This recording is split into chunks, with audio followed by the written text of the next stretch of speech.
വാർത്താവേള ആരംഭിക്കുന്നു. പ്രധാന വാർത്തകൾ. അസാധാരണ നടപടിയുമായി ലോകായുക്ത. ദുരിതാശ്വാസ നിധി വകമാറ്റൽ കേസിൽ വാർത്താക്കുറിപ്പിറക്കി വിശദീകരണം. ഭിന്നവിധി ആക്ഷേപത്തിൽ കഴമ്പില്ല. മുഖ്യമന്ത്രിയുടെ ഇഫ്താർ വിരുന്നിൽ പങ്കെടുത്തതിൽ പെരുമാറ്റച്ചട്ട ലംഘനമില്ലെന്നും വിശദീകരണം.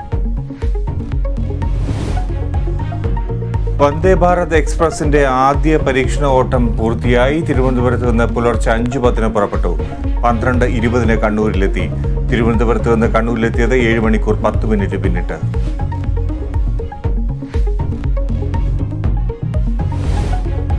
അരിക്കൊമ്പൻ കേസിൽ സർക്കാർ ഹർജിയിൽ ഇടപെടാതെ സുപ്രീം കോടതി.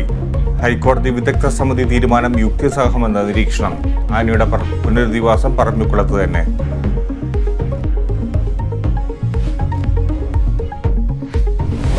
എലത്തൂർ ട്രെയിൻ തീവെപ്പ് ആസൂത്രിതമെന്ന് ADGP MR അജിത് കുമാർ. പ്രതി ഷാരൂഖ് സൈഫി തീവ്ര ചിന്താഗതിക്കാരൻ. അദ്ദേഹം ഹൈലി റാഡിക്കലൈസ്ഡ് ആണ്. അദ്ദേഹം ഇത്തരത്തിലുള്ള റാഡിക്കലൈസ്ഡ് വീഡിയോസ്, പ്രത്യേകിച്ച് സക്കീർ നായിക്ക്, ഇസ്സാർ അഹമ്മദ് എന്നൊക്കെ പറഞ്ഞ തുടങ്ങിയ ആൾക്കാരുടെ റാഡിക്കലൈസ്ഡ് ആൾക്കാരുടെ വീഡിയോസും മറ്റുമൊക്കെ നിരന്തരമായി. കേസിൽ ഉൾപ്പെട്ടിട്ടുണ്ടോ കൂടുതൽ പേർ എന്ന് പരിശോധിക്കണമെന്നും ADGP. KSRTCയിൽ ശമ്പളം വൈകുന്നതിൽ സമരം ശക്തമാക്കി യൂണിയനുകൾ. ചീഫ് ഓഫീസിന് മുന്നിൽ യൂണിയനുകളുടെ സംയുക്ത സമരം. തമ്പാനൂരിൽ പട്ടിണി സമരം നടത്തിയ BMS. ശമ്പളം വൈകുന്നു എന്നത് അടിസ്ഥാനരഹിതമെന്ന് ഗതാഗത മന്ത്രി. ഭട്ടിണ്ട സൈനിക ക്യാമ്പിലെ വെടിവെപ്പിൽ സൈനികൻ പിടിയിൽ.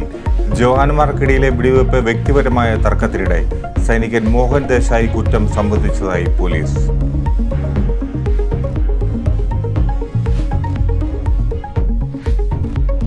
കർണാടകയിൽ BJPക്ക് വീണ്ടും തിരിച്ചടി. പാർട്ടി വിട്ട മുൻ മുഖ്യമന്ത്രി ജഗദീഷ് ഷെട്ടാറും കോൺഗ്രസിൽ ചേർന്നു. ഹൂബ്ലി ധാർവാഡ് മണ്ഡലത്തിൽ ഷെട്ടാർ കോൺഗ്രസ് സ്ഥാനാർത്ഥി.